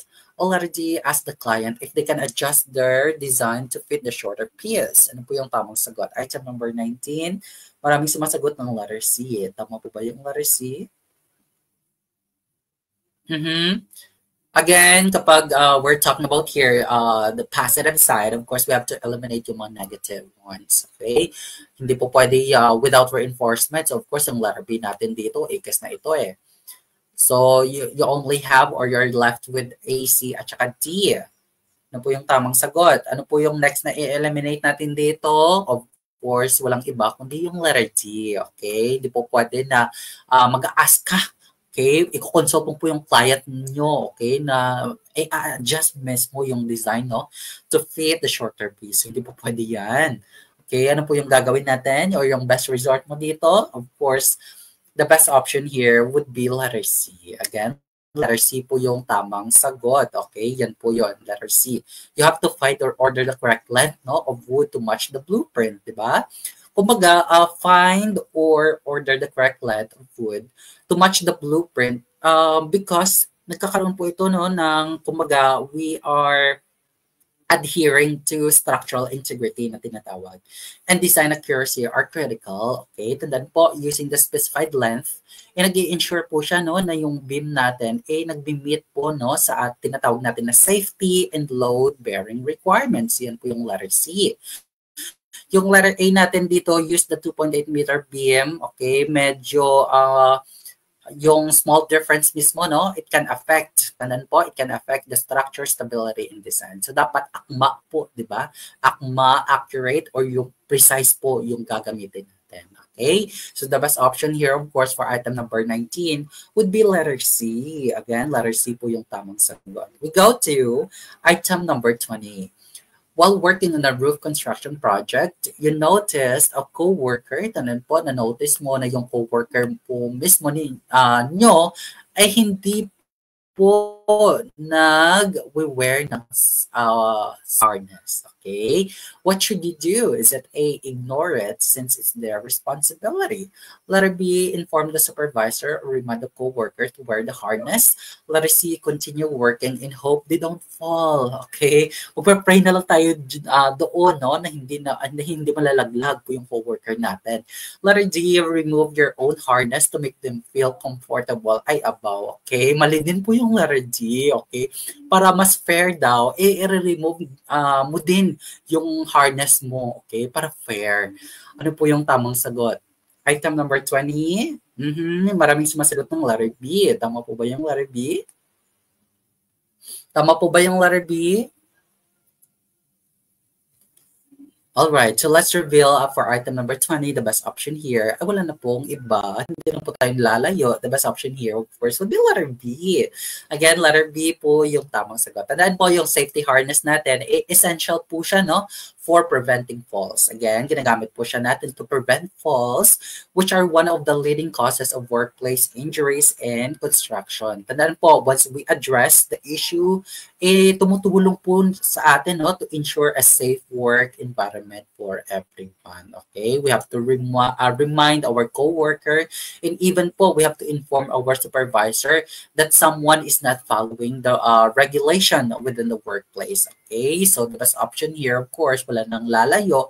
The best option here would be letter B. Again, letter B po yung tamang sagot for item number 20. Okay, of course, hindi matatapos yung ating discussion tonight without our fast drills. Okay, in the area po ng ating carpentry. Again, let's talk about the carpentry tools and materials. Ano po yung mga kadalasan na ginagamit natin ng mga tools and materials in the field of or in the area of carpentry. Okay? Laban po. Okay, buckle up. Let's start with, or let's begin with the first one here. Used for measuring small project articles, calibrated in inches and centimeters. Okay, sino po ba yung hindi nakakakilala nito? Okay, sinasabi ko sa inyo ito po ay yung tinatawag natin na, again, calibrated in inches and centimeters. Ito po yung tinatawag natin na walang iba. Ito po ay ruler. Again, ruler po. Okay? Next one here. Consists of a long, thin strip of metal tape. Again, a long, thin strip of metal tape. Ito po yung ginagamit natin, no, when it comes to measuring long distances. Again, long distances. Ito po ay walang iba kundi tape rule, okay? Pull push rule. Yan po yung other term ng tape rule natin. Next one here. Used for testing one surface in squareness of wood. Again, squareness. Again, we're talking about here the surface and the squareness of a wood. So the best answer here would be tri-square. Again, tri-square po yan. Next one here. It can be extended. Tandaan, it can be extended or folded to measure lengths and angles accurately. Ito po ay yung tinatawag natin na folded wooden rule. Again, folded wooden rule po siya. Next one here, transfer and measure angles for accurate cuts in joinery. Again, yung purpose po niya is to transfer and measure angles for accurate cuts and joinery. Ito po yung tinatawag natin na, again, ito po ay sliding tip bevel. Again, sliding tip bevel, yan po yung tamang sagot dito. Next one here, mark precise measurements on wood. Again, mark precise measurements on wood. Ito po ay ang tinatawag natin na marking gauge. Again, marking gauge po siya. Next one here, just for clumping two pieces of wood together. Again, clumping two pieces of wood together. Ito po ay, again, ano po ito? Pakilapag po sa ating comment section. Ano po yung tamang sagot? Ito po ay ang C-clamp. Again, holding tool po ito, no? Nag-hold po siya, di ba? Nagka-clamp po siya ng dalawang pieces ng wood together. Of course, the correct answer here, of course, would be C-clamp. Next one here, used for boring holes. Again, okay, ito po yung ginagamit natin to create holes, di ba? With the desired size using drill bit. Ano po ito? Okay, boring holes using a drill bit. Of course, ito po ay yung portable electric drill. Again, portable electric drill. Yan po yung tamang sagot. Next one here, used to smooth and shape wood. Again, ginagamit po siya, no, when it comes to smoothening and shaping wood. Ito po ay ang tinatawag natin na electric planer. Again, electric planer. Huwag na po tayong lalayo. Ito po ay electric planer. Next one here.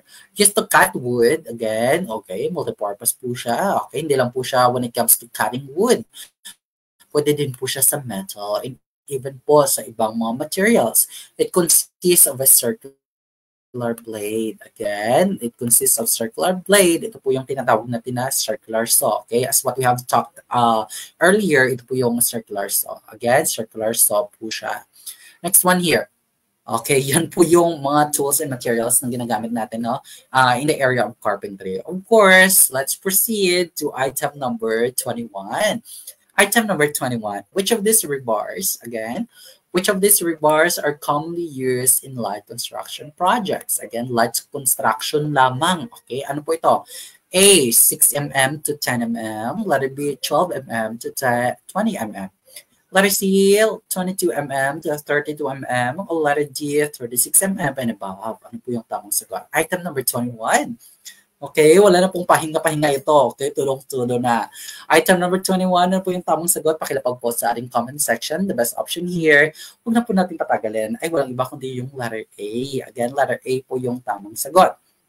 Bakit? Bakit po 6 mm to 10 mm? Ito po yung klase ng mga rebar sizes, no, na ginagamit natin or commonly used in light construction projects such as yung mga residential buildings natin, yung mga small structures, and even po yung mga non-load bearing elements natin. Kumbaga, ito po ay nagpo-provide ng adequate reinforcement for minor structural components like slabs, slabs, driveways, and even po sa ating mga footings.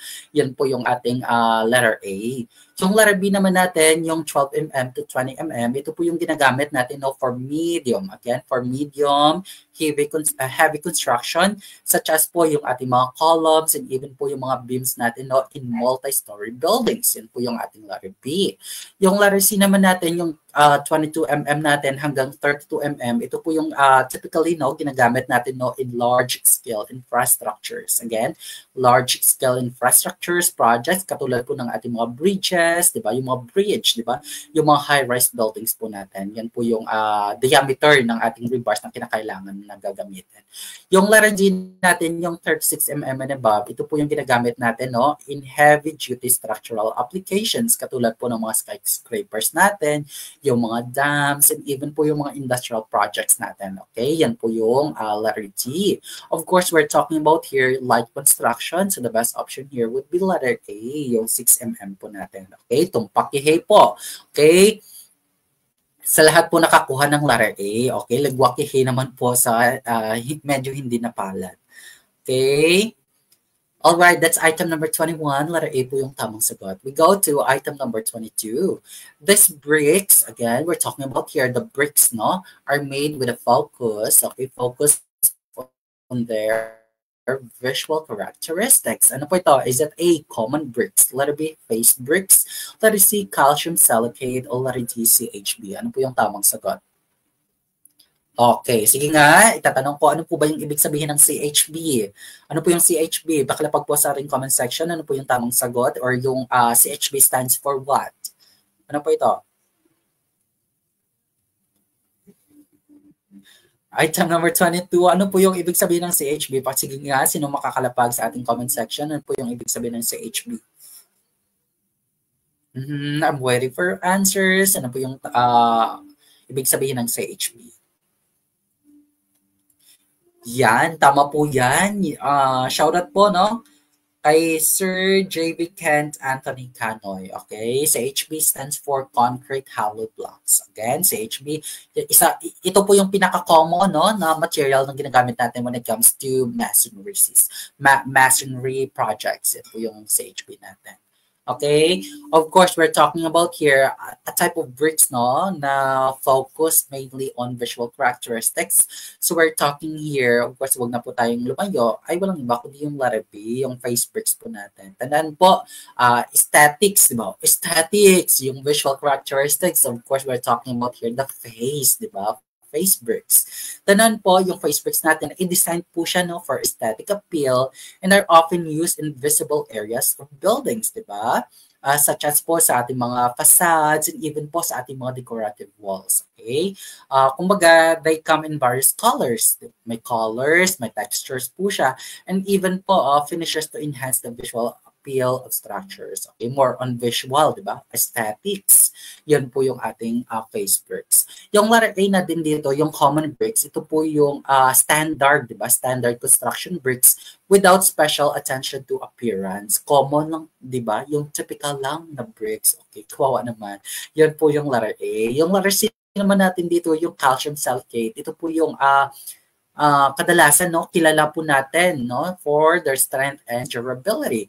But hindi po siya primarily used, no, ginagamit for decorative purposes. So, hindi po siya may medyo kaakit-akit, hindi po gaya ng ating face bricks. Of course, yung letter G natin dito, ekes na po ito, no, we're talking about bricks here. Sin yung CHB, ito po yung hollow blocks. So, of course, ekes na po yan, yung letter G. So, the best option here, visual characteristics, ay walang iba kundi letter B, face bricks po. We go to item number 23. A type of cement, again, a type of cement that is widely used in various small and large construction. Again, small and large construction. Is that A, Portland? Letter B, lime. Letter C, pozzolan. O letter D, silica. Ano po yung tamang sagot? Pakilapag po sa ating comment section, item number 23. Ano po yung tamang sagot? I see a lot of letter A's. Tama po ba yung letter A? Portland cement po ba? Tama po ba yung letter A? Sige, lapag lang po. Okay. Ang daming sumasagot ng letter A. Okay. So, let's reveal ang tamang sagot po dito. Ay walang iba kundi yung letter A, yung Portland cement po natin. Again, Portland cement, ito po ay commonly used, no?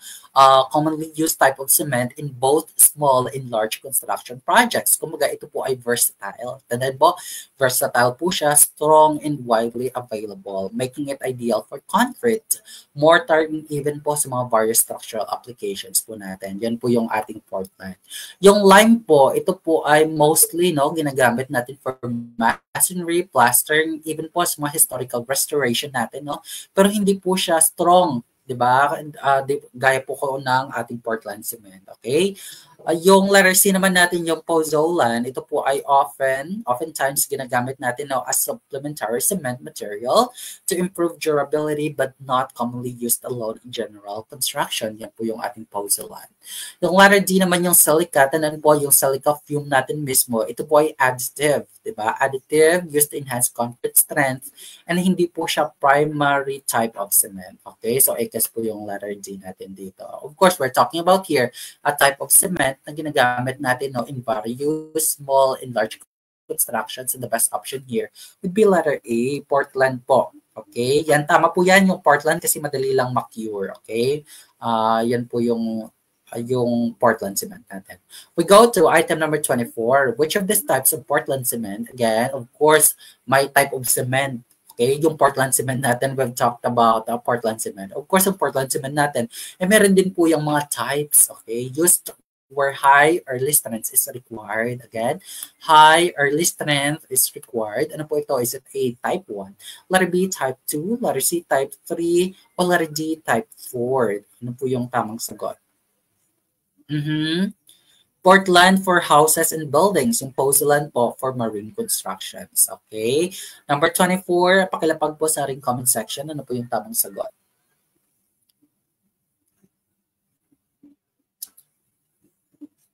Item number 24, ano po yung tamang sagot?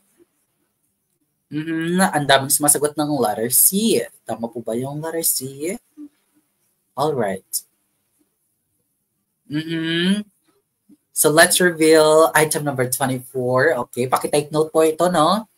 Item number 24, the best option here, of course, would be letter C. Again, letter C po yung tamang sagot. Yung type 3 po natin, no? Yan po yung type ng ating Portland cement. Tandaan po, type 3 Portland cement, siya po ay designed for high early strength.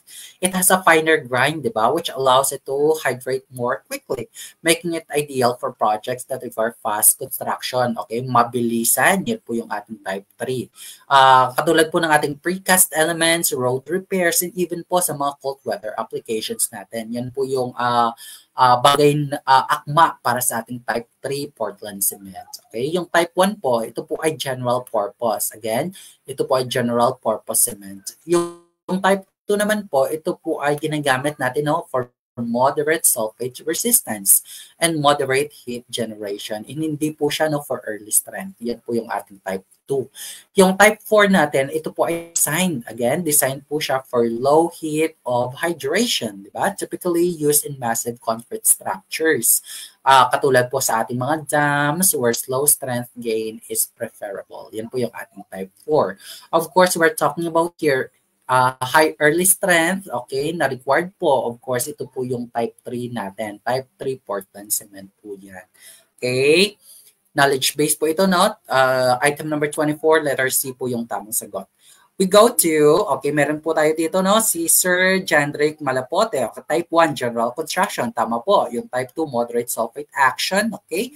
Yung type 3, high early strength. And of course, yung type 4, yan po yung high sulfate resistance. Tumpak po. Yan po yung ating types ng ating Portland cement. We go to item number 25, which refers to the ingredients. Again, ingredients in concrete added to the batch immediately before or during mixing. Is it A, cement? Letter B, mortar? Letter C, admixture? O letter D, aggregates? Ano po yung tamang sagot? Pakilapag po sa ating comment section. Ano po yung tamang sagot for item number 25? Okay. It refers po, no, sa ating ingredients in concrete added to the batch immediately. Again, added to the batch immediately before or during mixing. Is it A, cement? Letter B, mortar? Letter C, admixture? O letter D, aggregates? Okay?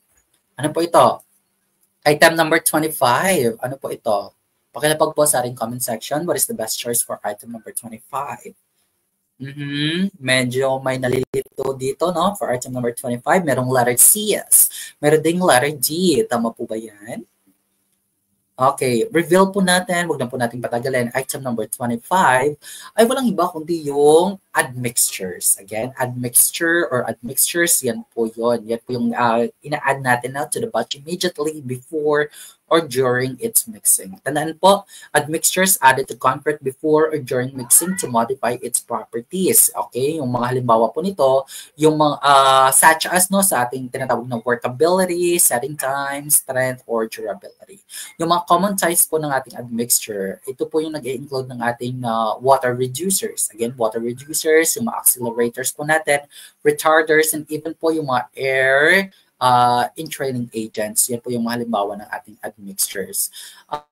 Why not the other options? Yung cement po, ito po yung ginagamit natin, no, as key binding material in concrete. Again, key binding material po siya in concrete. Yan po yung cement. Yung letter B naman po, ito po ay mixture of cement. Again, mortar po, sisawa, di ba? Cement, sand, and water. Yan po yung ating mortar. Yung letter D naman, yung aggregates po, ito po nag-include ng ating sand, gravel, or even po yung mga crushed stones natin, di ba? Which form the bulk of concrete. Okay, ito po ay ina-add or minimix natin sa ating concrete mixture. Yan po yung ating aggregates. Okay, so of course, we're talking about here, ingredients no na hinahalo po natin sa ating concrete added to the batch immediately before or during its mixing. So the best option here of course would be letter C. Okay, letter C po yung tamang sagot for item number 25. We go to item number 26. Okay, according to the building code, again, building code, concrete must be kept moist. Okay, concrete must be kept moist in above 10 degrees Celsius. And then po above 10 degrees Celsius at least 7 days after placement. Is it A, true? Letter B, false. Letter C, maybe. Or letter D, none of the above. Ano po yung tamang sagot? Okay, tama po ito, no? Yung tandaan po, once we're talking about here, concrete, ito po yung sisawagra. Again, mixture po siya ng sisawagra. It stands for cement, sand, water, at saka yung gravel natin, okay? Yung aggregates po, may dalawang classifications po yan. Yung sand natin at saka yung gravel natin. Yan po yung ating aggregates. Okay? Kapag we're talking about fine, of course, sand po yung tamang sagot doon. Kapag we're talking about coarse, of course, yung gravels naman po. Yung mortar po, of course, ito po ay mixture ng sisawa natin or yung cement, sand, at saka yung water. Yung grout, of course, cement, at saka water lamang po. Yan po yung ating grout. Okay? Shout out po no, kay Sir Rico Ocon Agcol. Okay?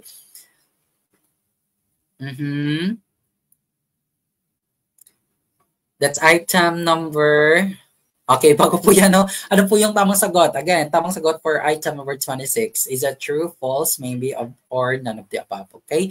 Kapag nakakita po kayo, teachers, actual board examination, kapag yung mga perhaps, maybe, okay? Of course, i-guess na po yan. Okay? Mali po yan. Okay? Ano po yung tamang sagot? Is that true, false, or none of the above? Okay? Let's reveal ang tamang sagot po dito for item number 26. Okay, of course, would be true. Again, letter A po yung tamang sagot. True po siya. Tandaan po, yung proper curing natin, ito po ay essential no, for concrete to achieve its intended strength and durability. Okay? According to building codes and industry standards, yung concrete po natin, it must be kept, di ba? It must be kept moist and maintained at a temperature above po, dapat above po, no? 10 degrees Celsius for at least 7 days, okay? To ensure proper hydration and strength development, okay? Kapag we're talking about drying period, again, drying period of concrete, kapag tinanong po kayo sa board exam, ito po yung tinatawag natin na curing. Okay? Curing po or cure, yan po yung drying period. Kapag in the field or area of carpentry, okay, drying period, yan po yung tinatawag natin na, or drying, yan po yung tinatawag natin na seasoning. Again, seasoning po kapag carpentry. Of course, we're talking about here masonry, so yung curing po yung sagot natin doon. Okay, building code, tandaan po above 10 degrees Celsius for at least 7 days. Yan po yung span ng ating curing po, no? Ng ating concrete. Of course, true po yan. Walang iba, true po yung tamang sagot. Letter A. Oy, wala pa po tayo. 26 pa lang po. Item number 27. Before laying concrete blocks, what should be done to ensure proper bonding with mortar? Again, before laying concrete blocks, bago po tayo no mag-lay ng ating concrete blocks, what should be done? Okay, ano po yung dapat natin gagawin to ensure proper bonding with mortar? Again, proper bonding with mortar. Is it A, soak the blocks in water? Letter B, apply a layer of paint on the surface? Letter C, heat the blocks under the sun? Or letter D, coat the blocks with oil? Ano po yung tamang sagot? Ay, sana bongga, may pa-oil. Ano po yung tamang sagot for item number 27? Pakibag po sa ating comment section ano po yung tamang sagot for item number 27. Ang daming sumasagot ng letter A. Okay, we have to soak the blocks in water. Tama po ba yan?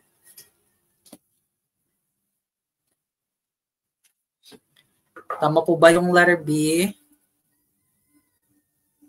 Oh my goodness, I'm using my headphone. Hindi naman po siya naka-plug. Bakit yan? Okay lang po. Yung audio ko po kanina, paki-confirm nga po, okay lang po ba yung audio ko kanina?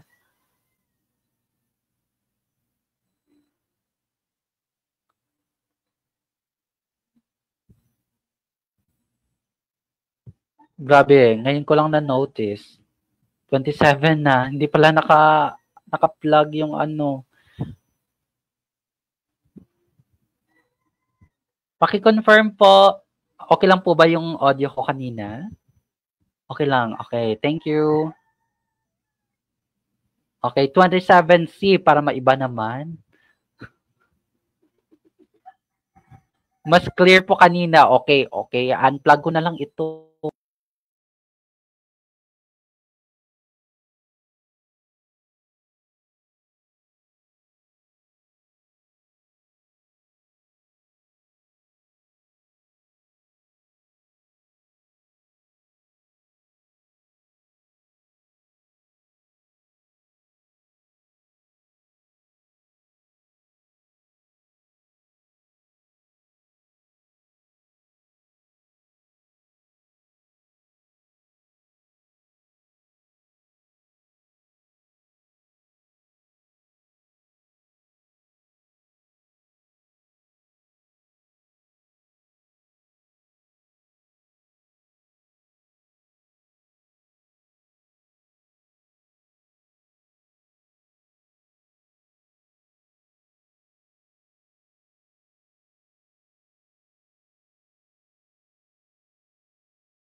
Okay.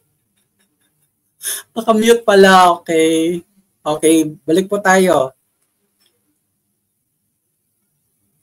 Okay na po ba? Naririnig na po ba ako?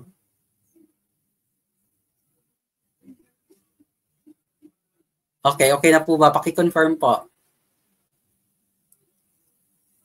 Okay, item number 27. Again, start po tayo again. Item number 27. Before laying concrete blocks, what should be done to ensure proper bonding with mortar? So the best option here, of course, would be letter A. Again, tandaan po, letter A po yung tamang sagot dito, no? Okay? Sayang naman po. Okay, medyo mahaba na po yung diniscuss ko. Okay, letter A po yung tamang sagot. Tandaan po, we're talking about here, we have to wet po, no, yung ating concrete blocks. to ensure proper bonding with mortar. And then po, yung pre-wetting concrete blocks natin, nagpe-prevent po siya no, from absorbing moisture too quickly, di ba, from the mortar. Okay, ito po nag-ensure ng proper bonding. And then po, proper bonding, it prevents weak joints, and even po, nagre-reduce po siya ng risk of cracks due to rapid drying. Yan po yung letter A. Yung letter B natin dito, apply a layer of paint on the surface, and then po, yung paint natin, it would create a barrier. Again, yung paint po natin mismo, pag-create po siya ng barrier, preventing mortar from adhering properly. Okay, yan po yung letter B. So, ikas po yung letter B. Yung letter C naman natin, heat the blocks under the sun. Yung excessive heat naman natin dito, it can cause the blocks to absorb moisture from the mortar too quickly, di ba? It will lead to weak joints. Yan po yung letter B natin. Yung letter C rather.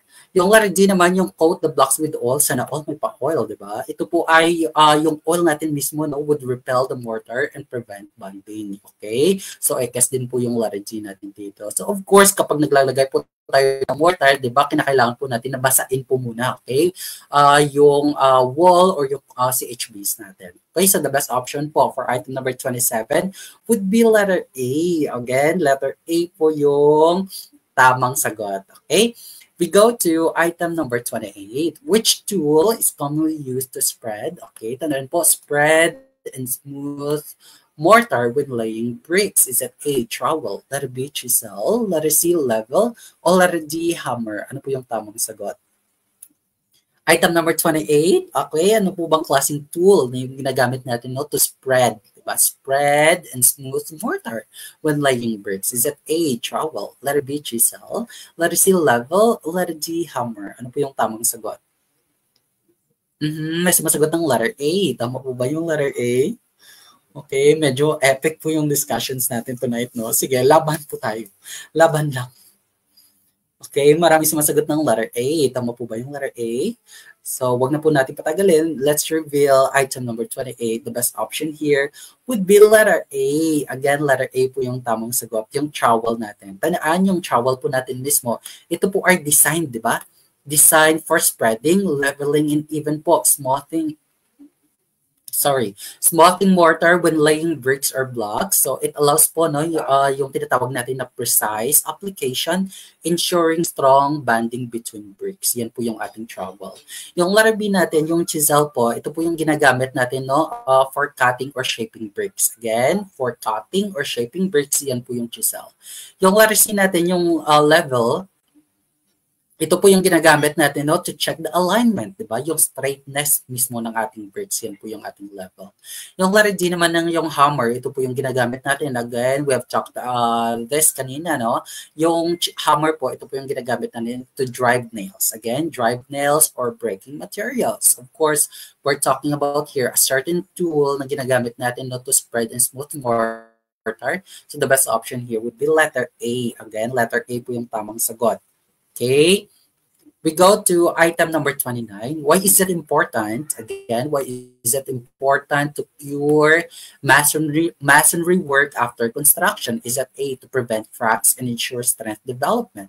Letter B, to dry the mortar quickly. Letter C, to make the surface smooth and shiny. Or letter D, to reduce the weight of the structure? Ano po yung tamang sagot? Item number 29, what is the best option here? Item number 29, I see letter A. Tama po ba yung letter A? Tama po ba yung letter A? Lapag lang po. All right. So let's reveal item number 29. Bakit importante po na importante yung curing, di ba? In our masonry work after construction. Tandaan po, the best option here, of course, would be letter A. Again, letter A po to prevent cracks and ensure strength development. And then po, proper curing natin, and tumutulong po siya, no? It helps po yung ating mortar to retain moisture for adequate hydration, di ba? Leading to stronger and more durable masonry work, okay? It also minimizes po yung shrinkage, di ba? Cracks, and enhances the overall integrity of the structure. Yan po yung letter A natin.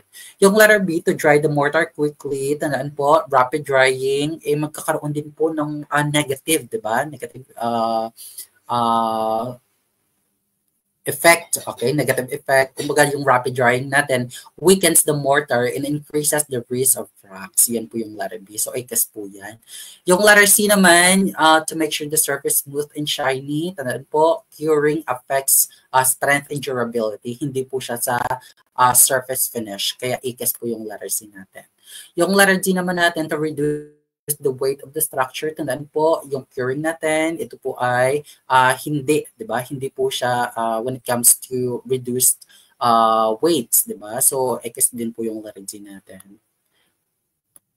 Okay, so the best option here, of course, bakit importante po yung curing in our masonry work, ito po ay yung letter A, yung best option po natin to prevent cracks and ensure strength development. Okay?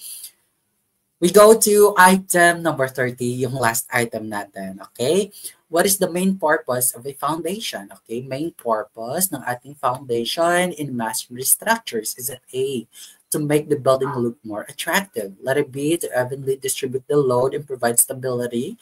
Letter C, to add extra space underground. Or letter D, to prevent rainwater from entering the house. Ano po yung tamang sagot for item number 30? Pakilapag po. Pakilapag, item number 30, I see letter B. Yes. Tama po ba yung letter B? To evenly distribute the load and provide stability. Tama po ba yan? Item number 30. Ano po yan? Letter B. Ang dami sumasagot ng letter B. So let's reveal. Huwag na po natin patagalin. Ito po ay ang walang iba kundi yung letter B. Okay, magpugay po. Mag-clap-clap kayo dyan. Okay, lahat ng nasagot ng letter B. To evenly distribute the load and provide stability. Tandaan po, yung foundation natin mismo, no? Ito po ay structural base that supports, di ba? That supports the entire building. Kumbaga, tina-transfer po niya yung load from the structure to the ground. Alright? Ensuring stability and preventing settlement or collapse. Yan po yung purpose ng ating foundations. Of course, letter B po yung tamang sagot. Yung letter A natin, to make the building look more attractive. Of course, hindi po siya, no? Kasi nga po, yung foundation's purpose is structural, hindi po aesthetic. Okay? Yan yung mga aesthetic. Yan yung letter A. So, ECAS po yan.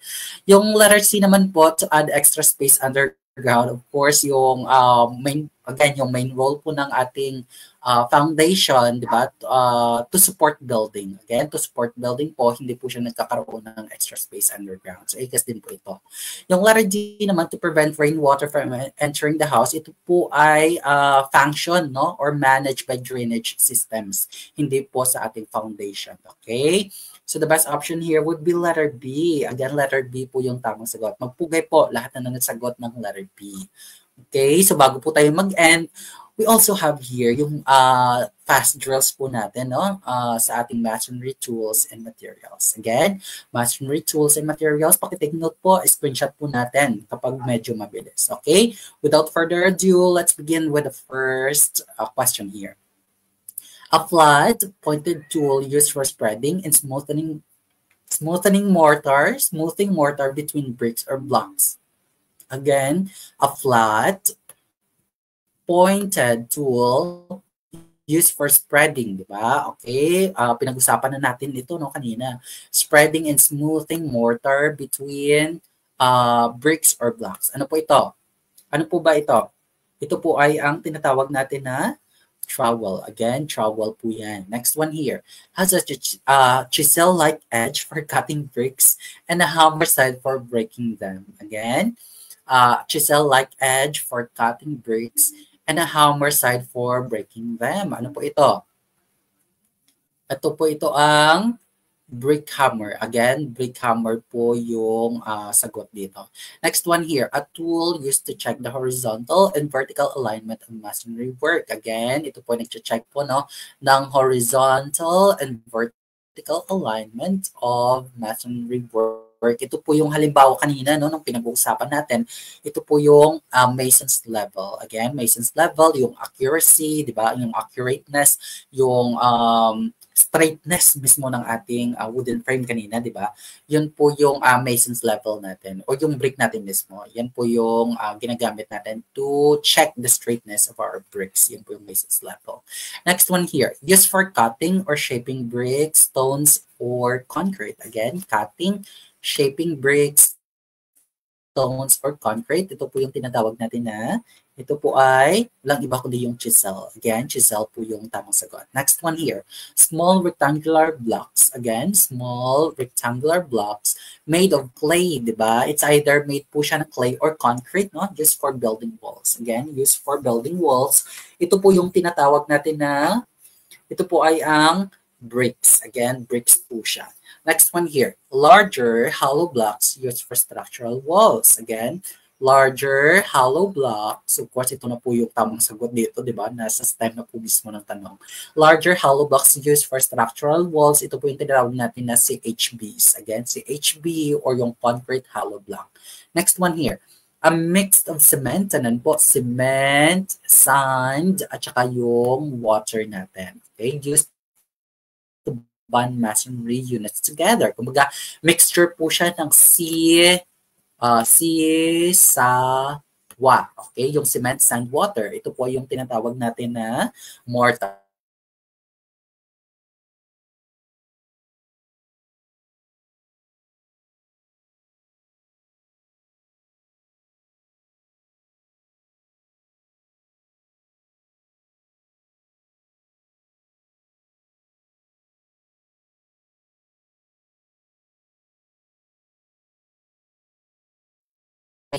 Strength and stability. Ito po yung tinatawag natin na reinforcement bars. Again, the reinforcement bars o yung other term po nito, no, yung rebars mismo. Again, rebars o yung reinforcement bars, isa lang po sila. Okay? Next one here, a fluid mixture. Again, fluid mixture, cement and water. Again, cement and water. Ano po ito? A fluid mixture of cement and water used to fill gaps in masonry work. Ito po yung tinatawag natin na grout. Again, grout po yung tamang sagot.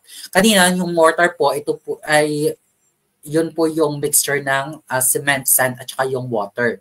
Kapag pinag-usapan po natin yung grout, ito po ay mixture lamang ng cement and water. Okay? Wala po yung sand natin. Next one here, a mixture of cement. Tandaan po, a mixture of cement, sand, water, and gravel used in masonry project. Again, mixture of cement, sand, water, and gravel used in masonry project. Ito po yung tinatawag natin na, ito po ay ang, pakilapag po sa ating comment section, ito po yung concrete. Again, concrete. Kapag tinanong din po kayo, no, yung artificial stone, okay, ano po yung artificial stone, isasagot po ninyo doon is concrete din po. Again, concrete din po siya. Okay, of course, bago tayo mag-end, I would like to say thank you po, no, for participating in our live discussions tonight. So at least po, makakatulong po ito, no, as preparation po, no, sa inyong board examination. So of course, magbibigay din po ako ng mga updates, no, regarding po sa ating upcoming sessions. Magkakaroon na lang po tayo ng di ba, tatlong remaining sessions bago po yung ating summative exam. And of course, antabayanan din po natin yung ating pre-board examination that would be on March 17. Okay, again, March 17 if I'm not mistaken, or March 16. Again, March 16, and of course 17, 18, 19 yan po yung final coaching natin. Again, final coaching, tatlong araw po yan. All right. Of course, I would like to leave you a quote or a verse coming from the Bible. That's from Isaiah 60:22. When the time is right, I, the Lord, will make it happen. Okay? Gaya po, din po ng sinasabi ko palagi, kapag para po sa inyo, ay para po talaga sa inyo. Okay? Just do your best and let God do the rest. Okay? So, thank you so much po sa pagpa-participate sa ating session tonight.